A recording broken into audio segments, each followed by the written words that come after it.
Yes, hello mga baby love. Unboxing ako ng mga pinamili ko dahil dried. Ito. Papakita ko lang sa inyo mga pinamili namin na kung ano-ano kasi wala akong tawag doon? Wala akong video ngayon na in-upload kaya ito na lang yung unboxing ko. Yan, mayroon akong binili ditong dried melon. Ayan o. Yan, dried melon yan mga baby loves ha. Yan, mahilig talaga kami sa pagkain. Ito hindi na to. Kasi pinamili namin yung para yan sa tindahan. At saka alam niyo ba, nakakita kami ng kumakanta doon sa sa handyman. Ayan ha, pabili kami ng mic. Ayan mga baby loves ko. Ang bili ni Cubs ng mic ay magkano bili mo nito, Daddy? 2-3. Ayan mga baby loves ko. Ayan, bumili kami ng mic kasi kakanta kami ni Cubs ngayon. Ayan. Wala lang, para lang malibang-libang.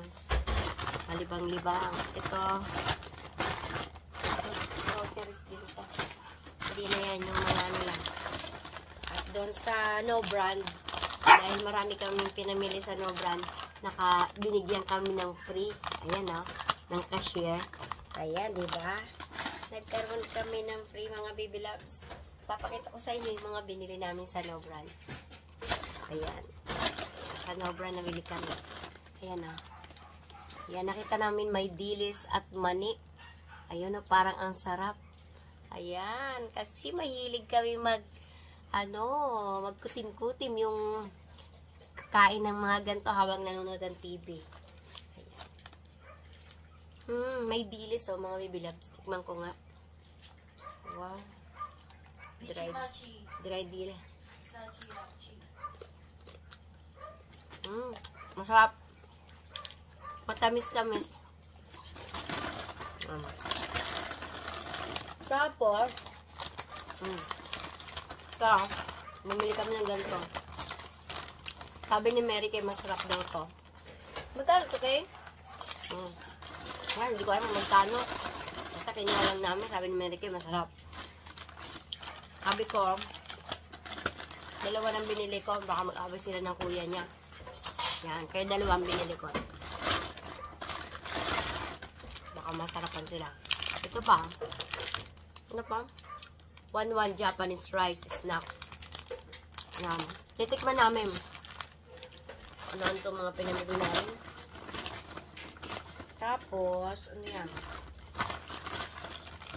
Ito pa, baby love. Ito. Parang miswa. Yan o. Dalawa din. Kasi alam mo naman mga anak ko, mag-isa lang din yan, baka mamaya mabitin. At ito naman ang gusto ko, mango.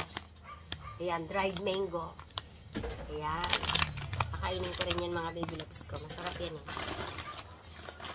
Dahil mahilig kami sa chocolate. Ayan. Ayan, bumili rin kami ng ganyan. Chocolate. Ano ba to si Mary Kay? May waffle pa. May waffle ka pa. Chicken curry. Ayan, gusto ni Mary Kay to. Bumili siya. Lagay niya sa... Ay, naka-ready? Oops. Ayan. Bumili rin ako sa handyman ng pitchel kasi yung pitchel na binili ko doon parang napakanipis. Pag inuugasan nila, sobrang ingat nila. Kasi baka daw magalit ako, baka mabasag. Kasi sobrang nipis na. Kaya ngayon, bumili ako ng mas matibay na pitchel. Ayan, diba? Magkano lang to, baby loves? Magkano lang to, Daddy? 500 plus lang to. Pero ang ganda-ganda niya na. Kaya binili ko dahil makapal siya, mga baby loves. So, ang cute. Yan, diba? Palamigan ng red horse ni Daddy. Yun lang. Tapos, ano pa? Ay, groceries na to. Ito pa, ito yung paborito ko dun sa No Brand. Ito, paborito ko yun. Ang sarap niyan. At syempre ito, napakasarap din ito. Magkano to, Dad? Nasa 300 yata to, pero ang sarap nito. Kakain-kainin, yan. Paborito ko to, dati na binibili ko Alam nyo ba, mga baby loves, may mga drip coffee, mga ganyan, no? Yan. Pinamili namin doon sa No Brand. Marami kaming nakitang mga kape-kape, oh. Titikman namin kung sarap ba yan. Dahil nga, paborito ko tong tsaan na to. Ayan. Marami akong binili at may bagong liquid coffee. Etong tsaan na to, paborito ko talaga. Lemon at saka ang ano nito, peach at lemon ang flavor. Ito ang lagi kong binibili na to doon. Yan, yung tsaan na to. Kasi sa umaga nagtsatsa ako na ha. Madami kong binili ko, oh. Yan, kasi favorite ko to. Masarap to, mga baby loves ko. Yung tsaa. O, diba? Yun lang. Thank you sa panonood. Diyan, bumili kayo ng ganito sa No Brands kasi masarap na masarap tong tsaan na to. Favorito ko yan. Diba? Yun lang. Thank you sa panonood. Bye-bye.